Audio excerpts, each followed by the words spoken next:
The Galactic Council chamber floated in the void between stars, a massive structure of crystal and light that had witnessed 2,000 years of unbroken peace. Representatives from 47 different species gathered in the central hall, their forms ranging from towering crystalline beings to small floating orbs of pure energy. For 2 millennia, not a single act of war had been recorded among the member civilizations.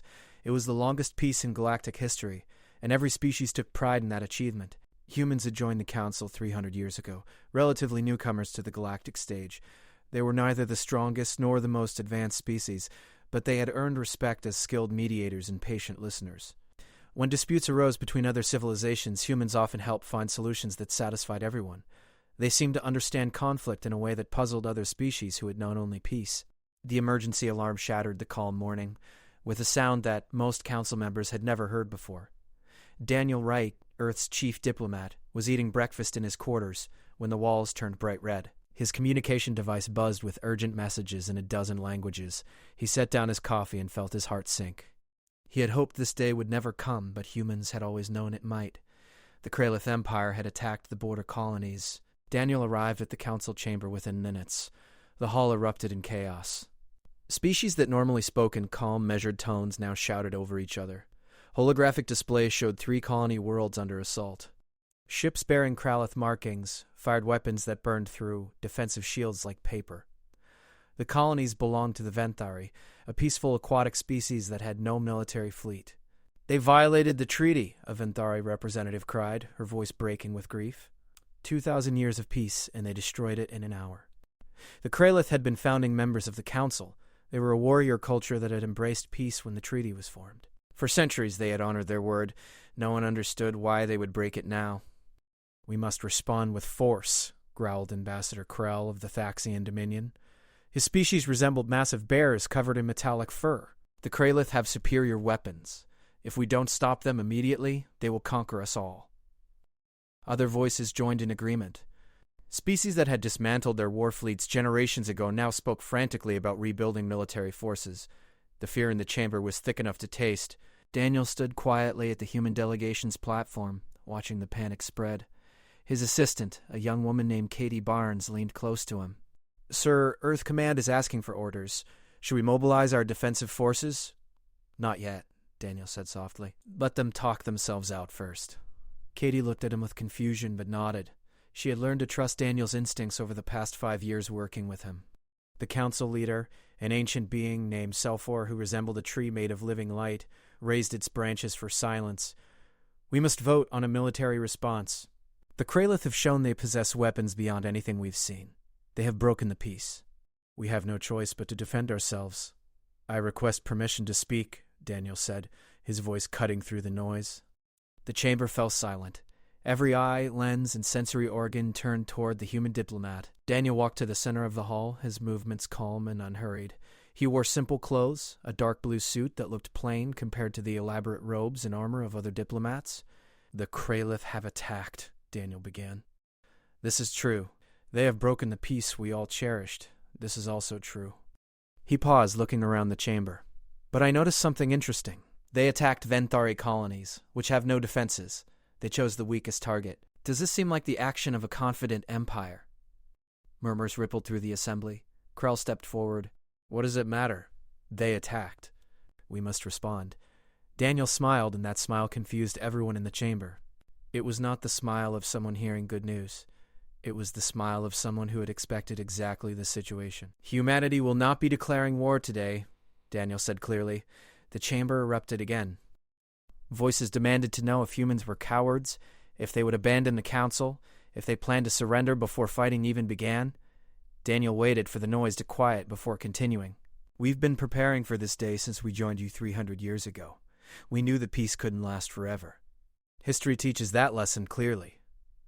"Then you have weapons," Selfor said, its branches trembling with hope. "You can help us fight. We have defenses," Daniel corrected. "Very good defenses. But we won't be fighting in the way you expect." He activated his communication device, and a holographic display appeared above the chamber. It showed the current locations of all human colonies in Earth itself. "Every human world is now protected. The Kralith cannot harm us, but we will not harm them either." "This is madness," Krell roared. "They attacked without warning. They will see your mercy as weakness. Daniel's smile didn't fade. Perhaps, but we learned something important from our own history. We learned it through terrible wars that nearly destroyed our world. We learned that fear makes people do desperate things, and desperate people make mistakes. He looked at each council member in turn. I don't know why the Kralith attacked, but I know they wouldn't break a 2,000-year peace treaty without a reason. Something drove them to this. Until we understand what, responding with violence will only make things worse. Katie stepped forward with a data pad. Sir, we're getting reports. Kralith fleets are approaching the human colonies on Greenfield, New Boston, and Riverside. The council members gasped. The Kralith were moving fast, targeting multiple species simultaneously. This was a coordinated assault. Daniel nodded calmly. Tell our people to continue their normal activities. Farmers should farm. Teachers should teach. Children should play. Activate the defensive shields, but do not power up any weapons. You're going to let them attack you? A small, bird-like ambassador asked in disbelief.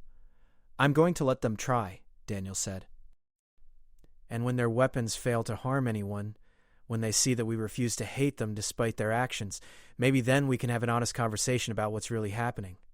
He turned to address the entire council. So is violence. But you know what else spreads? Hope. Understanding. Patience. We humans brought those things with us to the stars because we learned the hard way that they're stronger than any weapon. As alarms continued to sound and frantic messages poured in from across the galaxy, Daniel Wright stood in the center of the council chamber with that same quiet smile. The peace had broken. War had returned to the galaxy after 2,000 years, and the humans, impossibly, were smiling. The planet Greenfield lived up to its name. Rolling fields of golden wheat stretched to the horizon, broken only by orchards heavy with fruit and small towns where human families had built their lives. 3 generations had been born here since the colony's founding. Children knew no other home. It was a peaceful world, far from Earth, but it felt like home to the 20,000 people who called it their own. Captain Lisa Morgan stood on the bridge of the Horizon's Call, watching her sensor screens with calm attention. Her ship orbited Greenfield, one of 3 human vessels assigned to protect the agricultural colony. The Kralith fleet had been detected 2 hours ago, approaching at high speed. 12 warships, each one bristling with weapons that could turn a city to ash in seconds. Captain, they'll be in firing range in 10 minutes, her tactical officer reported. Lieutenant Chris Palmer was young, only 24, and this was his first real crisis. His hand shook slightly as he worked his console. Steady, Chris, Lisa said quietly. Remember your training. We're not here to fight. But they are, Chris said, his voice tight with worry. Captain, those are Kralith dreadnoughts. Their weapons could tear through most ships in the galaxy. Our orders are to just sit here? Lisa smiled, the same calm smile that had confused the Galactic Council. She was 42 years old, a veteran of Earth's peacekeeping forces, and she had spent her entire career preparing for a moment like this. Our orders are to protect this colony, and that's exactly what we're going to do. Down on Greenfield's surface, Farmer Ben Carter checked the irrigation system in his wheat field. He was a big man with sun-darkened skin and hands calloused from years of hard work. His daughter Emma, just 7 years old, played nearby with her dog, throwing a stick that the animal chased with endless enthusiasm. Ben's communication device buzzed. It was his wife, Helen, calling from their farmhouse. Ben, the news says the Kralith fleet will be here soon. Shouldn't we evacuate? Take Emma somewhere safe? Ben looked at his daughter, her laughter ringing out across the field. Helen, remember what the council said.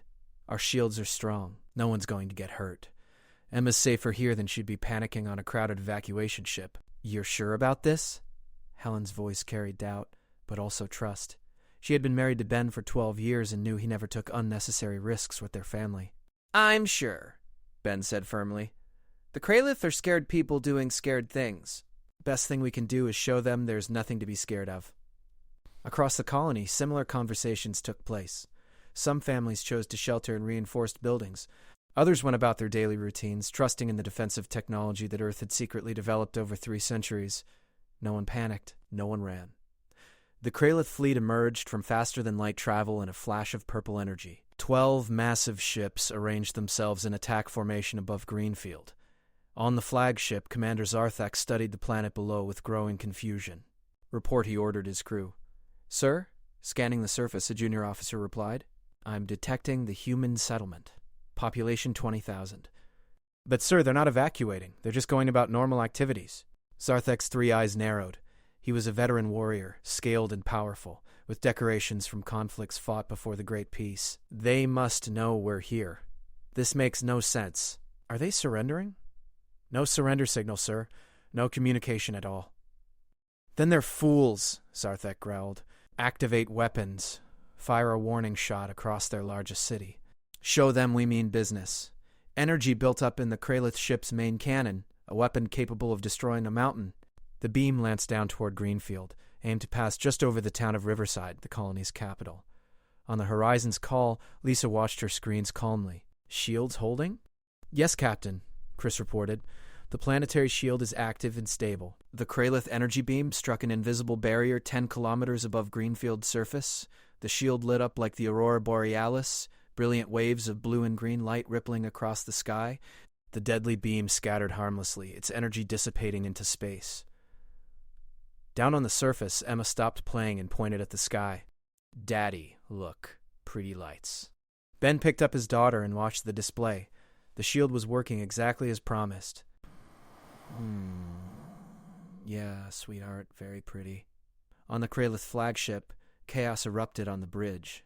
Sir, their shields absorbed the entire blast, the weapons officer reported, his voice shaking. I've never seen defensive technology like this. The energy didn't just stop. It disappeared.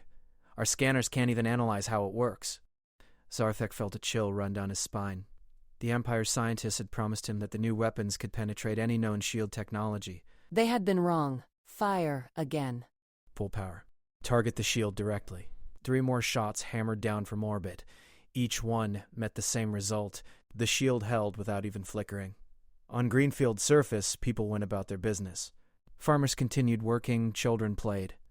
The town bakery opened for the morning rush. Lisa activated her communication system, broadcasting on all frequencies that the Kralith would hear. Her face appeared on every Kralith ship's view screen, calm and friendly. Kralith Fleet, this is Captain Lisa Morgan of the human vessel Horizon's call. We welcome you to Greenfield. If you'd like to talk, we're happy to listen. If you'd like to keep shooting, well, you'll just waste energy. Either way, we're not going anywhere, and neither are our people down there. Zarthek stared at the human captain's face. She was smiling. His fleet had just fired on her planet 4 times, and she was smiling. This is Commander Zarthek. You should be terrified. We have 12 warships. Your colony has no weapons, only shields. We can wait here forever. Eventually your shields will fail. Lisa's smile didn't fade. Commander, our shields won't fail. They're powered by the same fusion reactors that run our cities. They'll last for decades if needed. But here's the thing you should think about. We're not your enemies. We never were.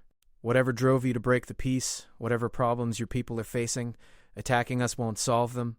You know nothing about our problems, Zarthek snapped. You're right, I don't, Lisa agreed, but I'd like to. So would the farmers down there. So would the families, the teachers, the engineers. We're all just people trying to live good lives. Same as you. Zarthek cut the communication in frustration. He turned to his fleet coordinator. Establish a blockade. Surround this planet. No ships in or out. We'll starve them into submission. The Kralith fleet spread out, taking positions around Greenfield. On the surface, Ben Carter went back to checking his irrigation system. Emma continued playing with her dog. The wheat grew golden in the sun, and life went on as if a hostile fleet wasn't hovering overhead. 3 weeks passed since the Kralith fleet established its blockade around Greenfield.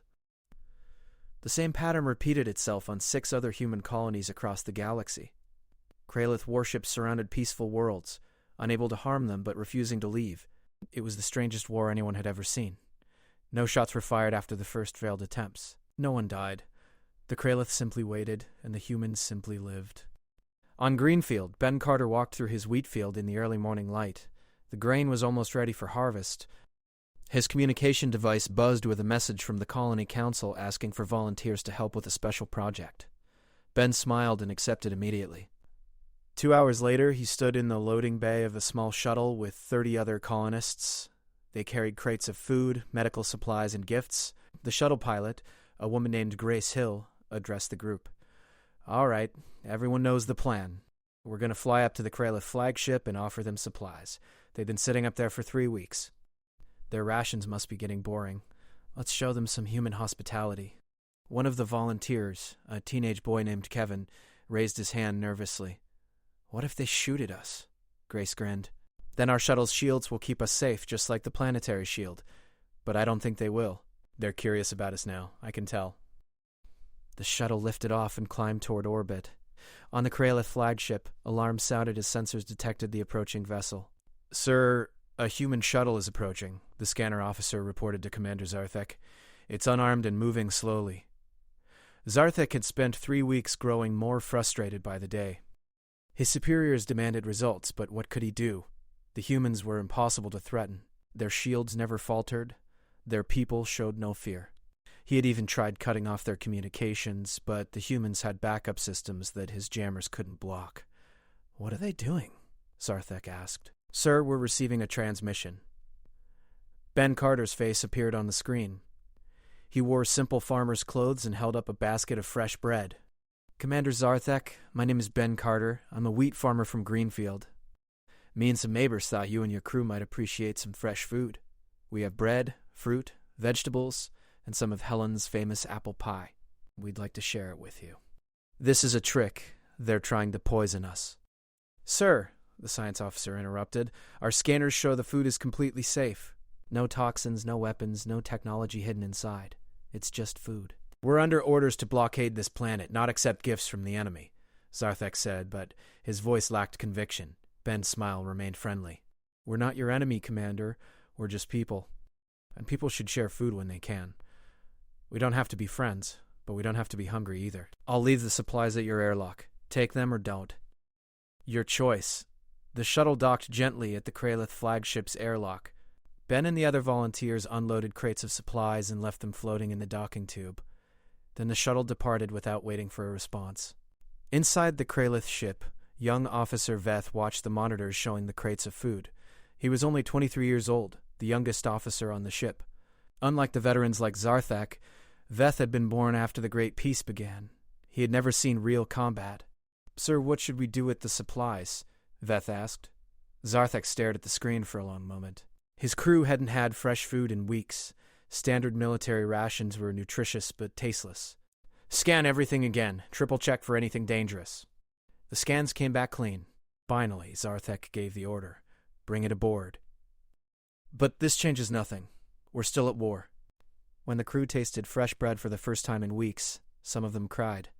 Helen's apple pie became legendary among the Kralith soldiers within hours. And with the food came something else Ben had hidden in the bottom of one crate, a simple datapad containing human history files. Veth found the datapad during his shift. Curious, he activated it. The files contained stories about Earth's past, the terrible wars humans had fought against each other, and how they had learned to choose peace. There were videos of destroyed cities, images of suffering, and accounts of the long, difficult path humanity had walked to join the galactic community. One video showed an elderly human woman speaking directly to the camera. We nearly destroyed ourselves, she said, her voice heavy with old pain. We built weapons that could end all life on our planet. We used them. We lost billions of people before we finally learned that violence only creates more violence. It took us 2,000 years of recorded history to understand what should have been obvious from the start. Peace isn't weakness. It's the hardest, bravest choice anyone can make. Veth watched every file that night, unable to sleep. The next day he approached Commander Zarthek privately. Sir, I need to tell you something. Something the High Council didn't tell any of us before we launched this attack. Zarthek looked at the young officer with tired eyes. What is it, Veth? I've been accessing public Kralith networks, the ones the government can't completely censor. Sir, our economy is collapsing. The resource treaties we signed during the peace are bankrupting our worlds. The High Council started this war to seize resources and distract our people from the economic crisis. Zarthek's scales paled. That's treason to speak against the High Council. Is it treason to tell the truth? Veth asked quietly. Sir, our people weren't consulted. We weren't told why we're really here. The humans know, though. They've known from the start. That's why they're not fighting us. They understand we're desperate, not evil. Zarthek said nothing for a long time. Finally, he spoke softly. I've been a soldier for 40 years, Veth. I followed orders without question. But this war feels wrong. We attack people who offer us food. We threaten farmers who smile at us. What kind of warriors have we become? Meanwhile, deep in space, far from any planet, human engineer Amy Powell worked inside a massive construction facility. Her team of 200 specialists had been building in secret for 3 weeks, working around the clock. The project was nearly complete. "Amy, the final relay is in place," her assistant, a man named Scott Chen, reported. "We're ready for the test." Amy looked at the enormous network of satellites and communication relays spreading out before her like a web of stars. Each relay could broadcast signals across light years, bypassing any government censorship or jamming technology. "Good," Amy said. "Send word to Daniel Wright at the Galactic Council. Tell him the network is ready. We can broadcast truth directly to every Kralith world simultaneously." Scott hesitated. "Amy, you know this is going to cause chaos in the Kralith Empire. Their government will see it as an act of war." Amy smiled the same calm smile that humans seem to share. "Scott, the truth isn't an act of war. It's an act of faith.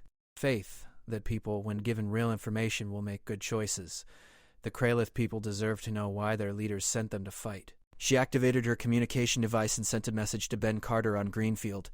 "Ben, keep talking to those Kralith soldiers. Build those bridges. In 3 days, we're going to give their entire civilization a choice. Make sure our new friends up there know that humans keep our promises." The Kralith High Council met in their ancient chamber on the homeworld of Kralax Prime. 12 rulers sat in a circle, their scales gleaming under cold blue lights. High Chancellor Morvik, the oldest and most powerful among them, slammed his fist on the stone table. 4 weeks and we have gained nothing," Morvik growled. "Our fleet surrounds 7 human worlds.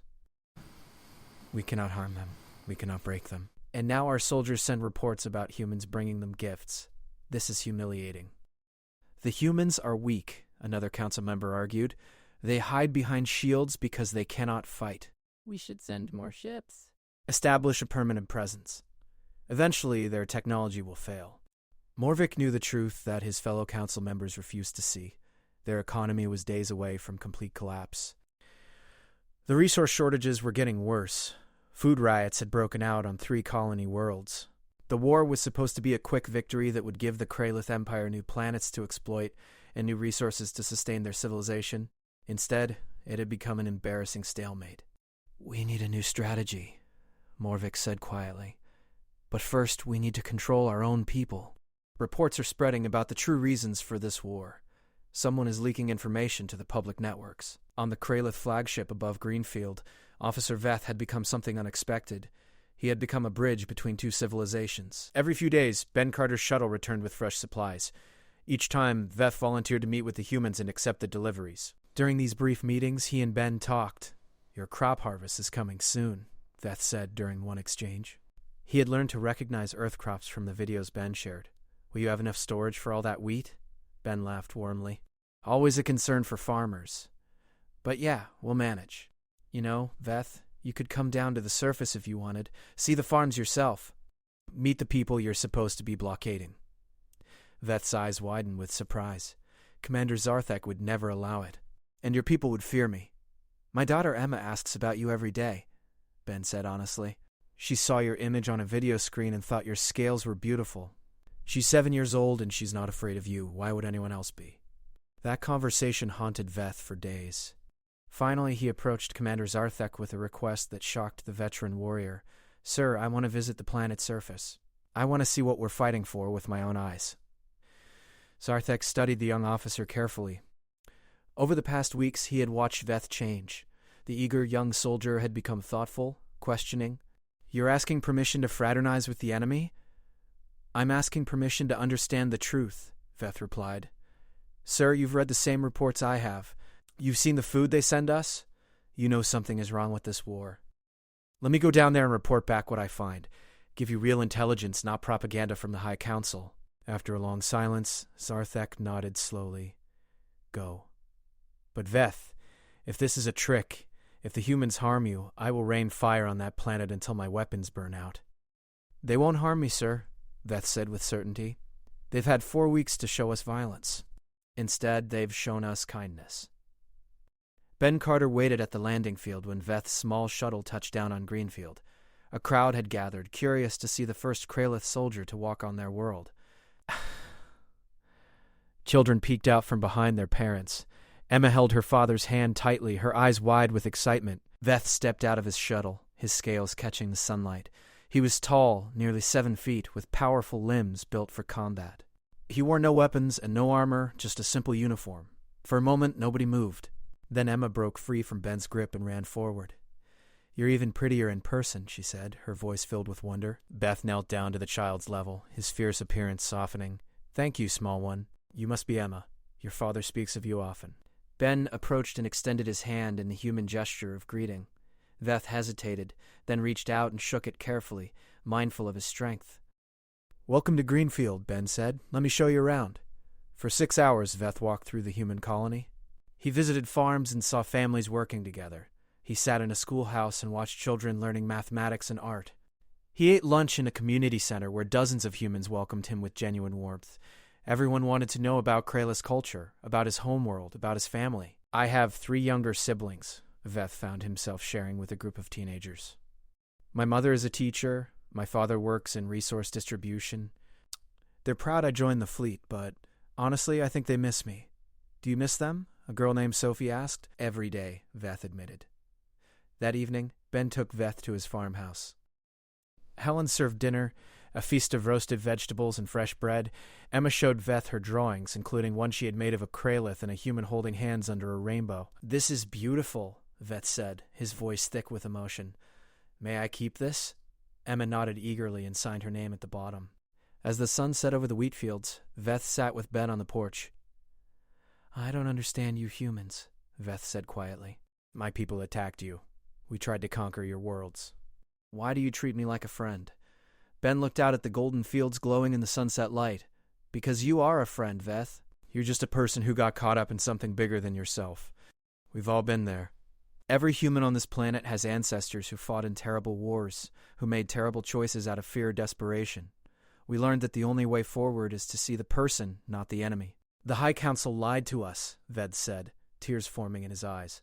"They said humans were building weapons to attack the Kralith Empire. They said this was defensive action. But you have no weapons. You never did. They sent us to take your resources because our economy is failing." "We know," Ben said gently. "We've known from the beginning. That's why we didn't fight back. You can't solve economic problems with war. You can only make them worse." Veth pulled out his communication device. "I need to tell my people the truth. All of them. Not just the soldiers, but everyone back home. They deserve to know what's really happening." Ben smiled. "Funny you should mention that. We have a friend who can help with that." 3 days later, Amy Powell activated her communication network. Thousands of relay satellites lit up across the galaxy, forming a web of connection that no government could block or censor. The human broadcast reached every Kralith world simultaneously. Daniel Wright's face appeared on screens in homes, workplaces, and public squares across the Kralith Empire. Beside him stood Veth, a Kralith officer willing to speak truth to his own people. The broadcast reached 17 billion Kralith citizens in a single moment. In homes across dozens of worlds, families gathered around screens that suddenly activated with a signal their government could not block. In the capital city of Kralax Prime, workers stopped in the streets as massive public displays lit up with unexpected images. A human diplomat and a young Kralith officer stood side by side, ready to speak. Daniel Wright spoke first, his voice calm and clear. "People of the Kralith Empire, my name is Daniel Wright. I represent humanity in the Galactic Council. 4 weeks ago, your fleets attacked our colonies. Today, I want to tell you why we chose not to fight back, and more importantly, I want you to hear the truth about this war from one of your own." He stepped aside, and Veth moved forward. The young officer's scales trembled slightly, but his voice remained steady. "My name is Veth, son of Kelmar and Thissa. I serve aboard the flagship that blockades the human world called Greenfield. I was told we were defending our empire from human aggression. That was a lie. Across the Kralith Empire, people leaned closer to their screens." In the High Council chamber, Chancellor Morvik screamed orders to shut down the broadcast, but his technicians could do nothing. The human network operated on technology far beyond their ability to jam. Veth continued speaking. "I have walked on the surface of Greenfield. I have met the humans we were sent to conquer. They are farmers, teachers, parents, and children. They have no weapons pointed at us. They never did. Instead, they brought us food when our rations ran low. They shared their stories in their homes. A 7-year-old human child named Emma gave me a drawing because she thought my scales were beautiful. He held up Emma's drawing for the cameras. The simple image of a Kralith and human holding hands under a rainbow spread across billions of screens. The High Council told us this war was necessary, Veth said, his voice growing stronger. They said humans threatened our survival. The truth is that our economy is collapsing because of bad policies and corruption. The truth is that our leaders started this war to distract us from their failures and to seize resources they mismanaged. The truth is that we are not defending ourselves. We are the aggressors and the humans know it. Daniel stepped forward again. We know your empire is struggling. We know your people face food shortages and economic hardship. We also know that war will not solve these problems. It will only make them worse. So here's what humanity offers to the Kralith people. A new display appeared on the screens, showing detailed economic proposals. We propose immediate trade agreements that will supply your worlds with food and essential resources. We offer technological exchanges that can help rebuild your economy. We propose joint agricultural programs that can end your food shortages within 2 years. We ask for nothing in return except peace and honest partnership. On Kralix Prime, factory worker Senna watched the broadcast with her 2 children pressed close to her sides. For months she had struggled to feed them as food prices soared. The government had blamed human trade policies, had promised that military action would solve everything. Now she was learning it had all been lies. Mama, are the humans really trying to help us? Her oldest child asked. Senna wiped tears from her eyes. I think they are, little one. I think they really are. Similar scenes played out across the empire. In market squares, angry crowds began to gather. In communication centers, Kralith citizens started sending messages to each other, organizing, questioning. The broadcast had lasted only 20 minutes, but it ignited something that had been building for months. On the Kralith flagship above Greenfield, Commander Zarthek watched the broadcast from his command chair. When it ended, he sat in silence for several minutes. His crew waited nervously, unsure what their commander would do. Finally, Zarthek stood, open a channel to the human ship Horizon's call. Captain Lisa Morgan's face appeared on his screen, her expression calm and patient. Captain Morgan, Zarthek said slowly. I have been a soldier for 40 years. I followed every order given to me without question, but I cannot follow orders that are built on lies. He took a deep breath. I am withdrawing my fleet from Greenfield. We will not continue this blockade. Lisa smiled warmly. Commander, that takes courage. Your people are lucky to have officers like you. My people deserve better than what our leaders have given them, Zarthek replied. Officer Veth showed me that. A young soldier had more wisdom than all the High Council combined. Within hours, other Kralith commanders made the same choice. One by one, the fleets surrounding human colonies powered down their weapons and withdrew to neutral space. Some commanders faced immediate arrest orders from the High Council. Others received messages of support from their own crews who refused to continue fighting. On Kralax Prime, the protests grew massive. Hundreds of thousands of Krallis citizens filled the streets of the capital city, demanding the High Council's resignation.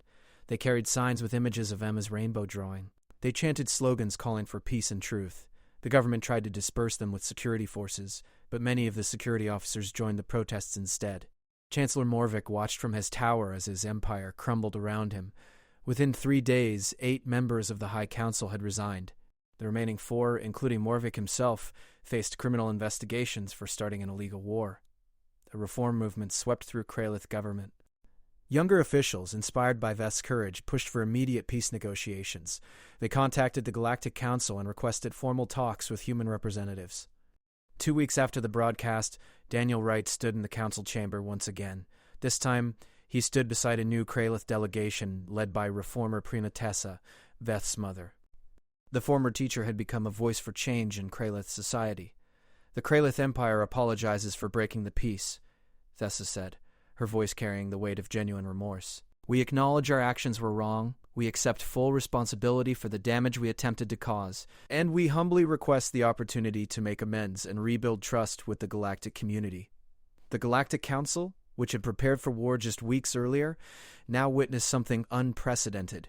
A civilization had attacked, been stopped without violence, and chosen peace not through defeat but through truth. Daniel addressed the council with quiet satisfaction. The peace treaty held for 2,000 years because it was built on hope and good intentions. It broke because fear and desperation overwhelmed that hope. Now we have a chance to build something stronger. A peace based not just on treaties, but on genuine understanding and mutual support. On Greenfield, Ben Carter harvested his wheat with Veth working beside him. The young Kralith officer had requested permission to stay on the human colony as part of the first cultural exchange program. Emma ran through the fields with other children, both human and the first Kralith youngsters who had arrived to learn about farming. Lisa Morgan's ship, the Horizon's Call, escorted Kralith vessels safely back to their home territory. What had been a blockade fleet became a convoy of friendship. Amy Powell's communication network, built to spread truth, became a permanent galactic public forum where citizens of all species could share information freely without government censorship. Daniel Wright stood at his apartment window on the council station looking out at the stars. Katie Barnes brought him a cup of coffee. "Sir, the historians are calling it the shortest war in galactic history," she said. 4 weeks from first attack to complete peace resolution. Daniel sipped his coffee and smiled. "It was never really a war, Katie. It was a cry for help that nobody knew how to hear. We just had to listen." "The council wants to know how we knew," Katie continued. "How did we know the Kralith were desperate rather than aggressive? How did we know not to fight back?" Daniel thought about Earth's long, bloody history, the wars that had nearly destroyed humanity, the hard lessons learned over millennia. "We knew because we've been where they are. We've made every mistake they were making. We learned that fear makes people dangerous, but it also makes them reachable. Violence answers fear with more fear. But patience, kindness, and truth can break that cycle." He looked at Emma's drawing, which now hung in the council chamber as a symbol of the new peace. A Kralith and a human holding hands under a rainbow drawn by a child who had never learned to hate. "The 2,000-year peace didn't really break," Daniel said softly. "It just had to prove it was strong enough to survive being tested. And you know what? It was. Outside, ships from 47 different species traveled freely through space. Humans smiled as they worked alongside Kralith friends, building a future neither could have imagined just months before. The peace had been challenged and had emerged stronger than ever. And humanity, having learned from its own painful past, had shown the galaxy that compassion was indeed the most powerful force in the universe.